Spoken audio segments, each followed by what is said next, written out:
Ang tambalang kumikinang. Nicole Ayala and Diego Bandido. Ang kwento. Mula sa mahiwagang Burnay. Mula sa mahiwagang Burnay.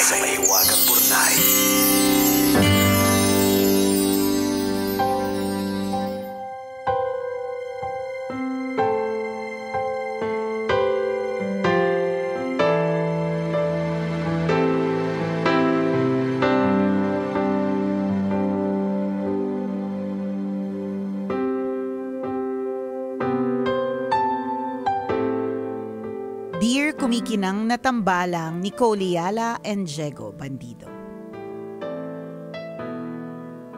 Itago nyo na lang po ako sa pangalang Troy, 28 years old at mula dito sa Parañaque. Sumulat po ako dahil ngayong papalapit na ang undas, hindi na naman ako mapakali.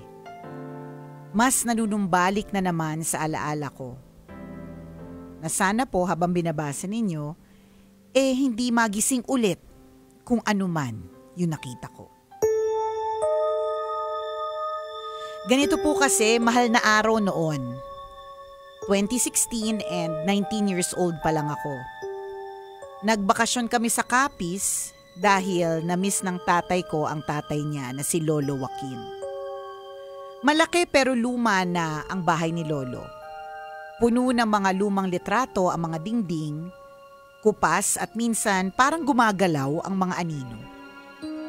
May mga puno ng bayabas at aratilis sa bakuran. Kapag nandun ka at huminga ka ng malalim, tila amoy insenso ang hangin. Kinagabihan nagising ako ng 3:00 ng madaling araw sa uhaw. Tulog na ang lahat at tahimik na ang buong bahay. Pero may naririnig akong kaluskos sa ibaba. Para bang matutulis na kuko na kumakalmot sa sahig na kahoy. Dahan-dahan akong bumaba sa hagdan. At sa bawat hakbang, may malamig na hangin dumadampi sa mga binti ko. Nasa kalagitnaan na ako ng mga baintang nang may maaninag akong mga paa. Maputi, makinis at halatang paa ng isang babae. Kapag pinagpapawisan na ng malapot sa takot, or kahit pinagpapawisan na ng malapot sa takot, sinabi ko sa sarili ko na baka naman tiyahin ko lang o isa sa mga pinsan. Marahang tumayo ang babae. Hindi ko maaninag ang mukha pero ramdam kong nakatingin sa akin. Tinanong ko kung sino siya pero hindi siya sumagot. Ay ako, Jigs, hindi ako magtatanong. Parang baka kausapin ako. Ayoko. Bakit ka magtatanong? Bakit ka magtatanong kung may narinig kang kaluskos? Diba? Kung ang mga kapamilya mo, alam mo naman talagang hindi makinis ang paa, tapos may biglang makinis ang paa dyan, huwag ka magtatanong. Ang bihira din to no? Anyways, tinanong ko kung sino siya pero hindi siya sumagot. Tuluyan akong bumaba ng hagdan pero pagdating ko sa sala, wala na siya. Si Lolo Joaquin ang nandoon na mahimbing na natutulog sa sofa. Naglakad ako papuntang kusina. Binuksan ko ang ref. Ano ba yan? Ba't may bumubulong-bulong pa sa background music?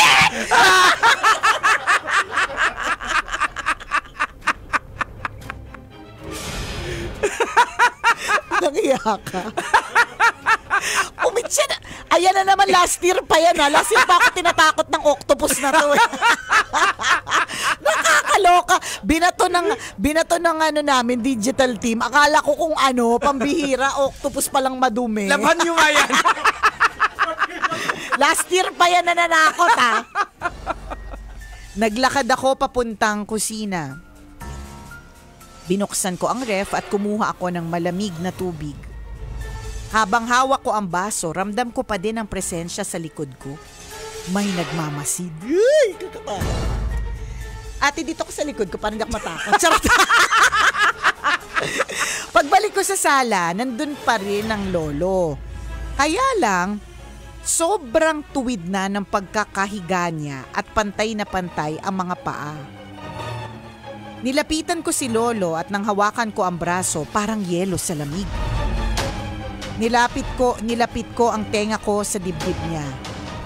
Tahimik, walang pagtibok, at marahan ko siyang tinawag para magising pero wala siyang reaksyon. Niyugyug ko ang mga balikat pero hindi pa din gumagalaw. Napasigaw ako ng malakas at saka humagulgol. At dali-daling bumaba sila tatay at nanay. Laking gulat ko nang makitang kasunod nila si Lolo. Uy! Nakakatakot! Tahimik itong nakatingin sa akin at bahagyang nakangiti. Pagtingin ko sa sofa, wala nang nakahiga. Uy! Bakit ganoon? Nanlambot ang mga tuhod ko pero yung katawan ko parang nanigas. Para ring umurong ang dila ko at hindi ako makapagsalita. Kinabukasan habang nag-aalmusal, sumalok si Lolo ng asin sa garapon at isinaboy sa akin. Sinundan daw ako ng umang. Ano yung umang? Alamin natin mamaya. Alam ko umang sa ano yun eh. Alin? Saan yan? Ano? Tanungin natin mamaya. Oo, isang uri daw yun ng aswang pero hindi lumilipad at nag-aanyong hayop. Pumapasok daw sila sa isipan at gumagawa ng ilusyon. Nagpapakita bilang tao. Papaniwalain ka sa nakikita mo hanggang makuha nila ang kaluluwa mo. Kapag wala ka ng kaluluwa, kakainin nila ang lamang loob mo. Bilang pangontra, binigyan ako ni Lolo ng anting-anting. Gawa ito sa pinatuyong puwet ng manok at parang joke. Pwede ba yun? Gawa ito sa pinatuyong puwet ng manok na binabad sa langis na may orasyon ng albularyo. Isol! Amoy panis? Pero kailangan ko daw dalhin kahit saan ako pumunta. Bago kami bumalik ng Maynila, binilin din ni Lolo na wag kong kausapin ang umang kapag nagpakita sa panaginip ko. Hanggang ngayon hindi ko pa din maipaliwanag ang karanasan kong yun. Pero tuwing sumasapit ang 3:00 ng madaling araw, ramdam ko pa din na may nakatingin sa akin. Para bang nandyan lang sa madilim na sulok ng kwarto. Tahimik, naghihintay. Hanggang dito na lang po muna tambalang kumikinang. Ngayong papalapit na po ang araw ng mga patay. Mag-ingat tayo sa mga lugar na may sariling kwento. Minsan kasi, hindi naman tayo ang bisita. Tayo ang binibisita nila. Ay! Nakakalarke! Ang inyong kumikinang na tagapakinig, Troy.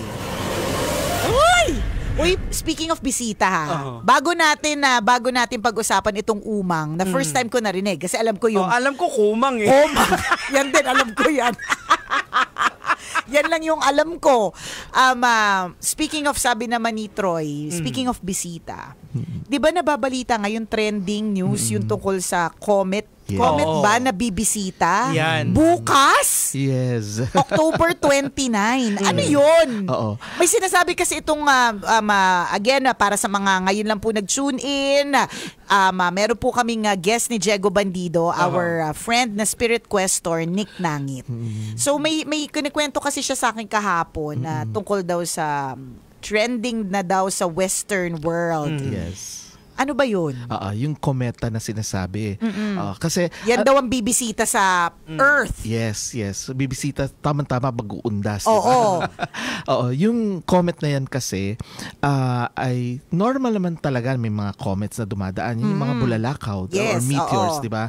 Na dumadaan lang siya na parang bolang puti na may buntot na kumikinang din. Yes. Dadaan lang yan. Tapos ganun. Umiikot lang kasi siya. Ang pagkakaintindi natin sa mga kometa or comets, ito ay remnants o yung mga natitirang mga bato na from ibang planets, ibang konstelasyon na sumabog na or stars na sumabog at umiikot lang yan, paikot-ikot lang siya ganon. Okay. Kaya lang napansin ito nitong July 2025 na merong itong pinangalanan nilang 3I Atlas, okay, na comet. Kasi before this, ng 2017, meron din isang kometa na ang tinawag naman nila ay Oumuamua, at saka meron din ng 29 Oumuamua. Oo. Hawaiian yata yun eh. Bakit Muamua, di ba? Oo. 2017 yun. Parang nakakatakot naman na comment pag dumaan. Kaya nga, Oumuamua. Baka halikan tayo. Halikan tayo. Tapos yung 2019 naman, Borisov. Okay, pero itong mga comment na to na dumadating ay mga normal. Normal. Okay. Dumadating meaning pumapasok sa solar system natin. At sa atmosphere. Dumadaan. Hindi sa planeta natin, kundi sa kalawakan lang, sa outer space. Pero nakikita lang natin from the Earth. Or ng From the Hubble scope siguro yan. Yes, yung telescope, nakikita lang. So, normal, dumaan yung comet, tapos umalis na. 2017, 2019. Ngayon, meron na naman, 2025 na, July. Pero napansin nila na mas malaki ito. Okay. Ang nakakagulat lang, bakit pagdaan nitong kometa na ito ay parang may iba yung lingas niya, iba yung ilaw na nangyayari. Kasi normally habang lumalapit sa araw siya, yung buntot niya ay humahaba. Kasi nga sa init ng araw, hindi ko alam yung explanation sa science, pero dapat nakakabuntot siya. Pero ito walang buntot. Okay. Ang buntot parang ball of fire lang siya. Parang ball of fire, may maliit lang, pero bakit meron din siyang buntot sa harapan? So nakakapagtaka bakit paharap, di ba? Okay. Imis na sa likod yung buntot na nasa harap. May naalalang kwento si Diego Bandido. Nung minsan na nag-sexy dance ako kasi nakatanggap ako ng lingerie. Nag-sexy dance ako sa harapan ng asawa ko. Sa halip na may ganap na naganap, wala kasi pinagtawanan niya ako kasi yung papanti sinuot ko, yung buntot nasa harap. Yung bunny na yung bunny playboy. Dapat sa may puwet, ako nilagay ko sa harap. Simula nun hindi ko na sinayawan. Anyways, kaya natawa si Diego dun sa kometa na nasa harap yung buntot.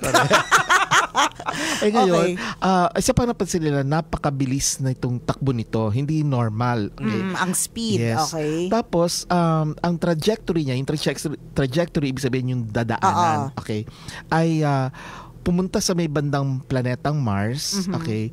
Tapos, parang naging stationary, hindi siya gumalaw, and then biglang nawala, tapos lumitaw na lang sa ibang lugar. Parang teleportation, nag-teleport. So, parang hindi ito kometa, hindi normal na kometa ito.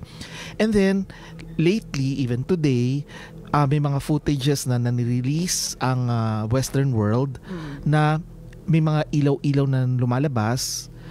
May tinatawag kasing outgassing. Pag sinabing outgassing, yung surface, yung panlabas na bato ay dahil sa init, nagta-turn into gas kaagad, from solid to gas. Okay, outgassing.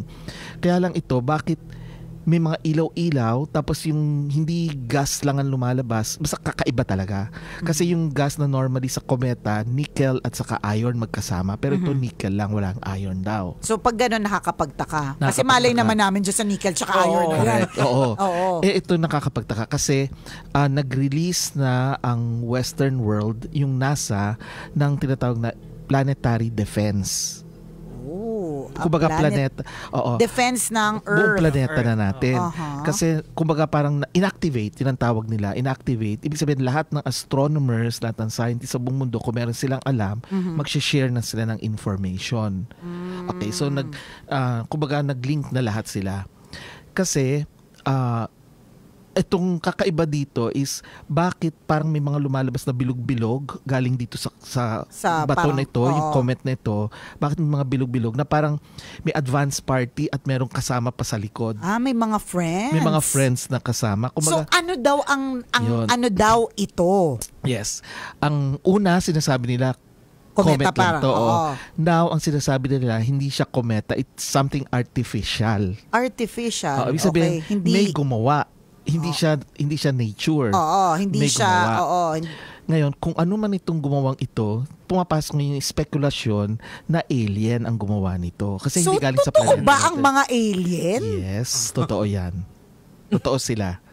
Even before, sinasabi na rin yan no the late Roy Alvarez, yung actor, who's talking to the aliens, pati sina Sir Tony and Tito Jamie, sinasabi rin nila yan. And yes, talagang may mga alien beings. So ito ba ay mga considered sila as elemental, parang ganon? Hindi, ibang entities na ito. Ito yung sa kalawakan na. Hindi, okay, ang gusto ko lang malaman, mga masasama ba sila? Kasi kung mabubuti naman sila, tapos may mabuti sila magagawa sa atin, at ilulubog nila yung mga may makasalanan dito, edi carry lang. Mabuti naman si Koki. Oo, di ba? Anong maidudulot nila? So, aliens daw. Extraterrestrial. Kasi pag dito, elementals, terrestrial, nasa Earth terrestrial. Okay. Sila extra. Kasi sabi na extra, outside the Earth. So, extraterrestrial beings. Kasi, ngayon, na-connect nila yan kasi meron sa kuweba sa India na ang itsura nung dinrowing ng mga sinaunang tao 10,000 years ago is yung shape ng comet na ito. Nakadrawing na. So, ito yung sinasabi natin na, mabibitin tayo sa radyo. Pero ito yung sinasabi natin na maaaring nagkakaroon ng mga visions yung iba, pero walang time.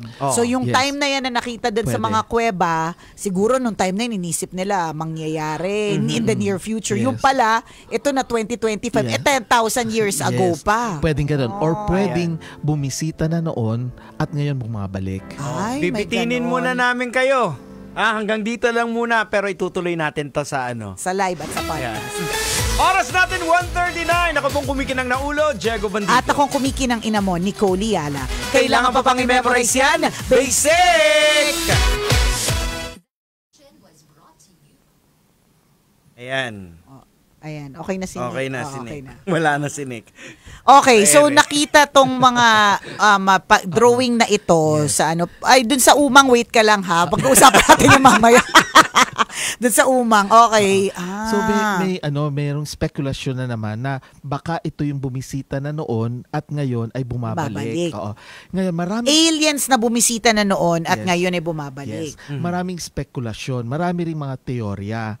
Ngayon, ang isang common sa kanilang lahat is ito yung mga nag-create sa tao.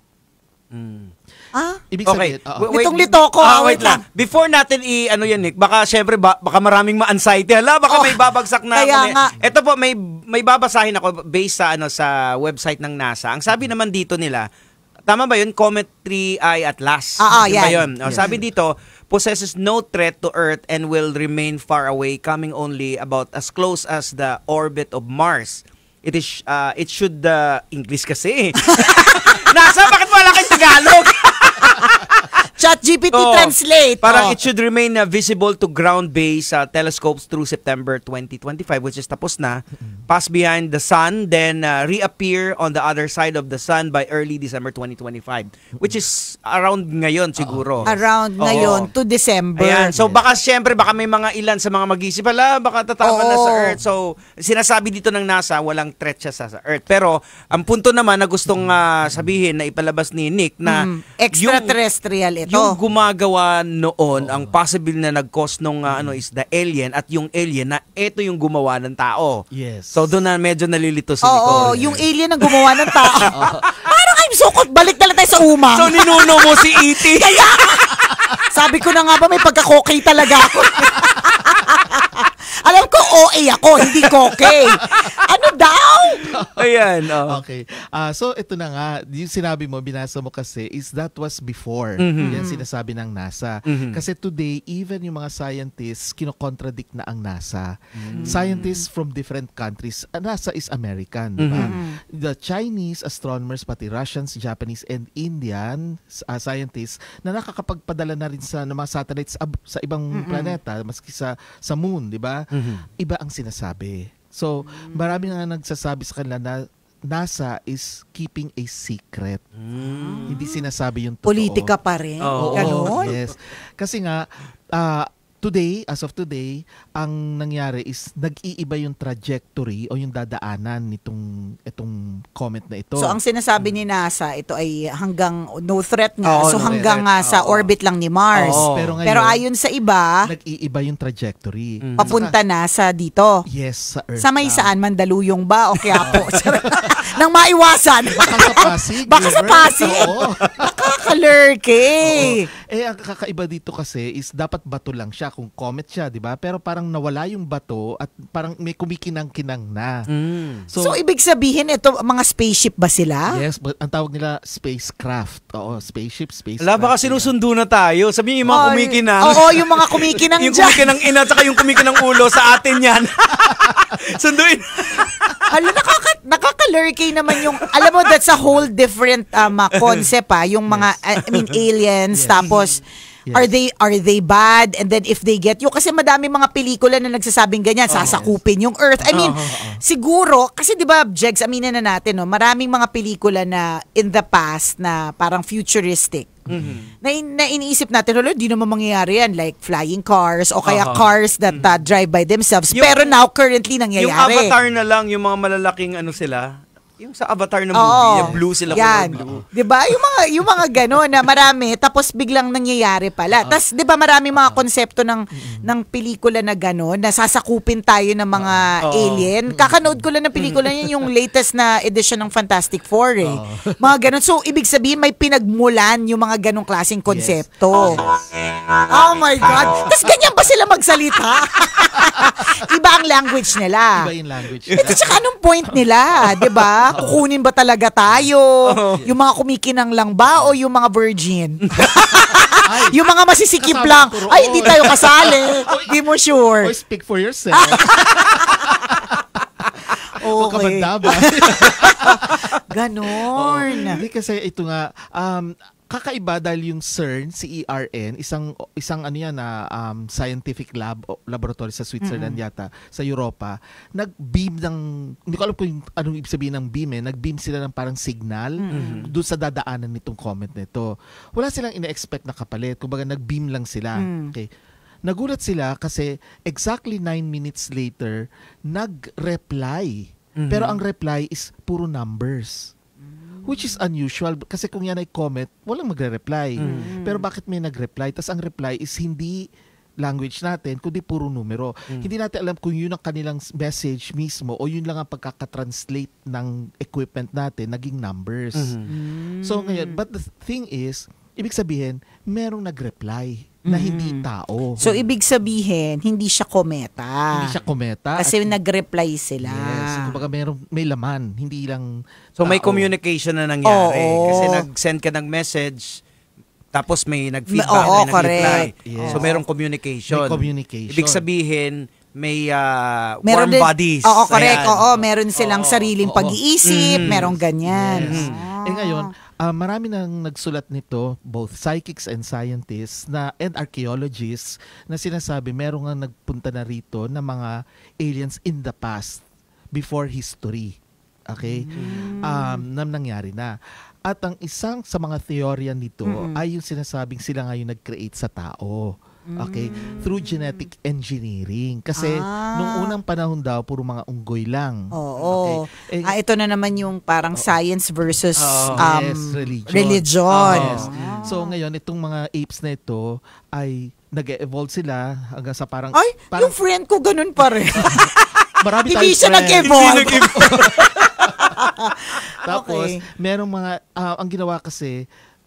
kung yung iba dito na nakakaalam yung sa sinulat na libro ni Zecharia Sitchin, na naglagay ng genes yung mga aliens dito sa mga monkeys na ito, yung apes, at ang produkto nila ay tao, Adamo, which became the basis of the Adam sa religion. Adamo. So yung mga taong ganito, pagkalibawa nalilito kayo, do not base your belief or whatever it is that you know on just this episode. Ano po kailangan tayo? nating mag-research pa more. Correct. If kung ito yung dahilan kung bakit mako-curious ka, but let it not be the reason why lahat ng mga pinaniwalaan mo in the past was a lie. 'Di ba? Yung parang ganoon, parang katulad nung taal, yung buong akala ko yung taal yung maliit, yung pala our childhood was a lie, 'di ba? Yung ganoon. So, kailangan nating mag-research 'yon. So, these are, tsaka as kanina pa sinasabi ni Nick yung salitang teorya. Yes, So teorya. ito ay teorya. Yes. Kasi wala namang makakapag-confirm sa atin kung ano ba talaga. Correct. Kasi wala namang makaka-detect ng future. However, bakit nasisense natin lahat na may something hindi lang natin maipaliwanag? Because dyan papasok yung tinatawag na kolektibang kamalayan o yung tinatawag na collective consciousness. Na in the past, alam natin totoo ito, kaya lang ngayon, since burado na dahil nga tayo pinanganak muli, wala tayong naaalala, pero nasisense pa rin natin na may something na talaga before kasi alam natin totoo in our previous lifetimes. Pero parang ayoko,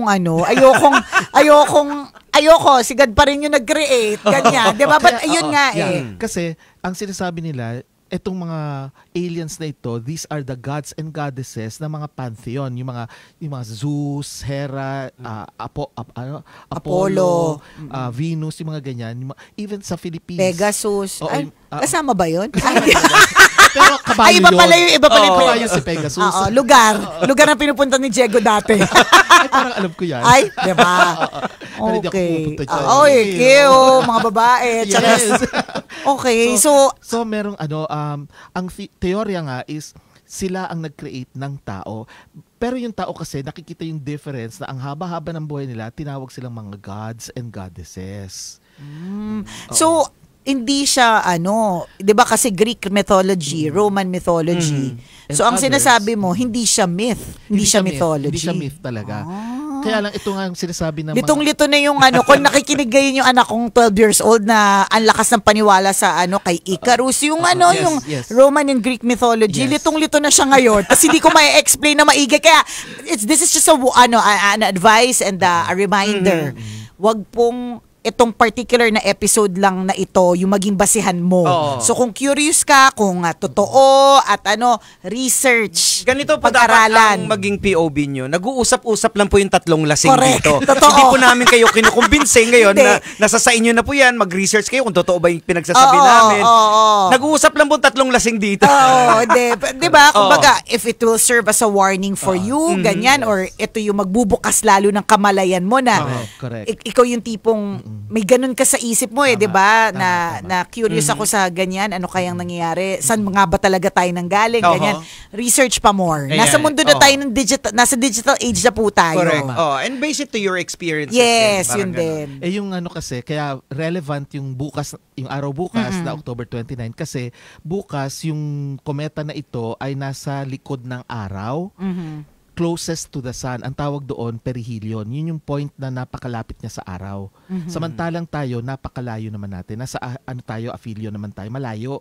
Kaya nga, malamig na yung panahon Winter na sa ibang bansa, di ba? Nasa likod tayo, nasa malayo tayo. So, hindi natin nakikita kung ano yung nasa likod ng araw. Okay. Pero, since umiikot nga dapat yung trajectory na yan, lalabas din siya sa araw by November, saka natin makikita. Yung itong kometa na. Kasi umiikot siya So nakatago muna siya sa likod ng araw and then saka siya lalabas ulit November and December. Saka natin makikita kung saan siya dadaan. Kung dadaan lang siya sa Mars na orbit or sa Earth pupunta. Hindi natin alam yun. Well, nobody knows. 10,000 years ago, na-drawing na yan, di ba? And ito yung sinasabi natin na pag may hindi ka alam, magtatanong ka. Parang umang. Balik tayo kay umang. Bago natin tapusin tong yung umang, hindi ko talaga alam kung ano yung umang. Ang umang kasi na alam ko, ako taga-Capiz din ako. Ano yung parang shell siya na yung parang naglalakad. Snail. Parang ganon. Parang ganon. Ano ba yung umang? Ewan ko kay Nick, familiar ba sa... marami kasing tawag, iba't ibang dialects or languages. Maraming iba't iba ang tawag. Iba't iba rin ang mga nilalang. Okay. So, ang umang is isang uri din ng engkanto na nagpapakita nga kapag ikaw ay posibleng tulog, okay, para magparamdam sa'yo at yun na nga, magkakaroon ka ng ibang pananaw na akala mo ito yung nagaganap, yung pala iba. So, anong purpose nitong umang? Kaya nga, anong purpose niya? Dahil nga maligno nga yan. Evil. Kasi nung napag-usapan natin nung isang araw ba yun yung incubus, di ba? Yun naman pumapasok din sa panaginip kasi nga dahil tigang or sobra-sobra sa sexual. Ito naman si Kuma, anong trip niya? Anong trip naman? Ni umang, hindi ko umang.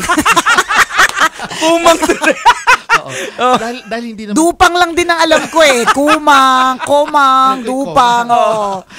Dahil nga ito ay maligno, syempre, ibig sabihin niya, negative na. So, demonic. Anything na demonic, lahat ng negativities nandyan, di ba? So, alam nyo kasi meron tayo tinatawag sa Pilipinas na LNK, which means lihim na karunungan. Marami tayo dito na naniniwala hanggang ngayon sa albularyo, herbolaryo, mga mambabarang, mga manggagamot, okay?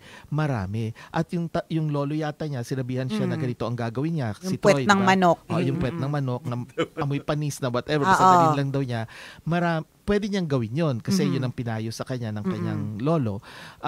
Para maiwasan na magparamdam sa kanya. Which is normal lang yon. Hindi siya yung kakaiba. Dasa sa paniniwala ng komunidad nila na ganun ang gagawin. Yun ang tinuro sa kanya ng lolo niya. Diba? At I think, ginagawa naman niya kaya hindi na niya nararamdaman yung umang. Kaya lang, hindi naman niya sinabi na sarado ang kanyang third eye. Kasi posibleng open siya. Kaya nasi-sense niya yung umang. Okay. Hindi lang niya kinuwento, baka mamaya may iba pa siyang karanasan na hindi umang. Okay. So yun. Kasi nakakaloka yung may mga iba-ibang uri. Nakakainis. Iba-iba sila. Iba-iba sila ng klase. Na yung mga engkanto. Engkanto, elemento, entity, maligno. Okay. Ngayon, tingnan natin yung POV ng isang elemental. Kunyari ako si Rena, kunyari. Titingnan ko ang mga tao, iba-iba rin pala uri nila. May Chinese, may Japanese, may Korean, may Filipino, may American. Nakakalito sila. Di ganun din. Siguro nag-a-adlib din sila in an alternate universe, no? Yung mga tao, kakatakot yung itsura nila. Lalong-lalo na yung mga Pinoy, kalat yung mga ilong, di ba? Tapos dalawa yung mata nila. So yung nag-a-adlib, isa lang yung mata nila. Yes. Yun. Okay. Ngayon, kung eto nga si Troy, wala naman siya sinasabing problema, iniisip lang niya, baka makita niya ulit, di ba? Since pinayuhan naman siya na magdala siya niyan, o kaya... So, nakakatulong ba talaga yung mga anting-anting like puwet ng manok? Yes, nakakatulong talaga siya. And that's the reason... Dati, binibenta lang yun. Pero masarap yung isol, Isol lang tawag sa yung puwet ng manok, talaga, kinakain talaga yun. Oo. Ako hindi ako makain. Masarap siya. Diba? I mean, are they even real? Mga anting-anting na ganyan? Kunyari, yung mga minana na amulet, mga ganon. Yes. Meron nga yung tinatawag natin na miyembro nitong... may mga, kasi LNK, lihim na karunungan. Merong mga organisasyon na they go through a process, may proseso para hindi ka tamaan ng bala or hindi ka masaktan or kahit na saksakin ka, hindi ka tatamaan talaga. Taray, Wolverine, Avenger, gano'n. Sana yung mga taong yun yung pasalakayin natin sa mga kurap. Sana. Kaloka. Gumagamit sila ng mga anting-anting. Okay? And one example is yung mga bala. Kaya hindi ako nagtataka kung bakit may mga tanimbala, 'di ba, sa airport? Dati. Because yung mga nag-a-abroad na mga Pinoy na marami sa kanila ay galing sa probinsya, naniniwala dito sa mga anting-anting. Ang hirap na ipaliwanag sa customs na na ito ay anting-anting. Nagsasabihin nila hindi na totoo, pero yan naman paniniwala ng mga Pilipino bago pa dumating ang mga Kastila. Meron tayo kasi may grupo niyan somewhere in Mindanao, yung mga tinatawag na mga ilaga. Dati na talagang nakikipaglaban sila, parang hindi daw sila tinatabla ng bala. Yes. Totoo daw. Yes. Inang kwento. Yes. Documented na yan. May isang nagsulat ng libro. I have a copy of that. Na he went through the same process na dinasalan muna siya, nagritual-ritual, tapos merong pinainom sa kanya, and then after that, merong yung very sharp na bolo na talagang tinaga sa tiyan niya. Actually, ina-expect na niya mamamatay siya, pero hindi tumama, pero hindi siya nasaktan. Walang sugat. Taray, pang Asia's Got Talent. Yes. And then kinabukasan, saka lang niya naramdaman yung pain, pero wala namang manifestation ng... physically. May appendix na pala siya. Sumabog na pala yung appendix. Dumaan lang. Nagka-appendicitis. Alam mo, ang dami talagang hindi maipaliwanag na mga bagay. Ako para sa akin na basically kasi from the start nitong ating segment na to today, ako parang isang malaking question mark. Actually, maraming maliliit na question mark ako 'di ba? But then again, kaya nga uulitin ko lang to, ito, let this episode not be the reason why magiging lito ka na for life. Let this episode be a trigger para mas mag-research ka pa, magtanong, mag-follow ng mga, halimbawa, follow Nick Nangit, i-follow yung mga taong nagpapakadalubhasa para sa mga ganitong klaseng bagay. Ganun naman ang dapat nating gawin. Hindi porket narinig natin, paniniwalaan natin. Yes. Dapat maging skeptic tayo. Meron pa ang ibang dyan na they will go, na laliman pa yung gusto nilang i-experience kung totoo ba talaga itong paniniwala nila over sa dito. May mga ganun. May mga ganun. And I think it's right, naman. 'di ba? Tama Hindi yung parang normal na nagmarites sa opisina. Hindi doon sa isang marites mo na nga narinig yung balita, naniwala ka. Alam mo naman kapag ka nanggaling sa kanya, may dagdag na may bawas pa. Yes. So kailangan alamin mo lahat, all sides of the story. So dito napapasok yung critical thinking natin. Yes. Tama yun. Tama lahat yun. Kaya ako favorite kong linya yung wag mahihiyang magtanong. Kasi dito tayo mas makakampante tayo when we understand. Yes. Maganda nga yung magtanong kaysa mag-imbento. Tama. Kasi marami naman na nag-iimbento ng kung ano-ano. Wala namang, kumbaga, parang walang basihan. Yes, lalo na sa panahon ngayon ng social media. Correct. Ang habol nila engagements or may views, diba? Which is mali naman. Kasi may balik yun sa kanila. May karma yun. Oo. So, dapat dun lang mag-research at saka magtanong sila. This goes out din sa religion. Huwag kang maniniwala dahil sinabi ng pastor. Huwag kang maniniwala dahil sinabi ng pare. Alamin mo rin din. Yes. Correct yun. Diba? Pag sinabi ba tumalon ka sa Ilog Pasig tapos maglagay ka ng bato sa paa mo, gagawin mo kasi sinabi. Diba? Mag-ano ka rin? Umalma ka din. Or may mga ganyan. Diba? May mga kulto sa ibang bansa na pinainom sila lahat. Tapos kasi ang thinking nila, sasakay sila sa spaceship after that. Pero ito ay lason. Lahat na tegi. Lahat na tegi. Diba? I mean, napanood akong niyan sa Netflix na about sa mga kulto. Especially sa Korea, ang dami. Katakot yung mga daming kulto. mga namatay. Sa Korea? Hindi lang sa Korea, marami. Sa mundo South ng America, marami. Sa US, marami. May mga ganyan. Actually, mga cult nakakatakot din talaga siya. Maski sa atin dito may mga kulto. Kasi after na na-occupy tayo ng mga Kastila, di ba? Syempre may mga nagrebelde, yung mga katipuneros, ganyan. Nag-form din yung iba't ibang mga organisasyon na may sarili silang paniniwala. Kasi nga, ang mga Kastila, inilimita ang mga pare na dapat sa kanila lang. Okay. Yung mga Pilipinos, dahil devoto tayo, religyoso, nag-create ng sarili naman. Kaya at dyan na nagkaroon yung mga kulto-kulto. Oo. Aside from that, di ba, una merong Aglipay, which is a religious organization, and then nagkaroon ng mga kulto-kulto na meron pa nga yung sinasamba nila si Jose Rizal. Meron pa nga yung marami yan, iba-ibang kulto dito. Ayan. Well, ingat ka, baka may magkaroon ng kulto, sinasamba si Nicole Ayala. Naku, wag. Wala kayong mapapala sa akin, promise. Magtanong, mag-research, magdasal. Yan. Maging skeptic po tayo sa lahat ng bagay. Maging matanglawin, mga kabisyo. Nick Nangit, salamat for guesting. Salamat. Diba, from Kometa to Umang. May big ones. To the big one. Ako, napakarami nating napag-usapan. Ganun talaga, basta sabog yung mga sabog na din ang usapan. Ano pa lang to, hapon Paano pa pag nag-usap talaga tayo ng gabi na may kasamang alak? Tama. Siya, kami po i-exit muna. Salamat sa pagtutok. Maraming salamat once again, Nick Nangit. At syempre, hanggang dito na lang po. Ang tambalang kumikinang muli. Ako pong kumikinang na ulo, Diego Bandido, na lagi po nagpapaalala sa inyo. On whatever you do it all for the glory of God. At ako naman ang babaitang sa sobrang tindi ng pangadig, kailangan pahinga. Ako po si Nicole Ayala. Kailangan pa bang i-memorize yan? Basic!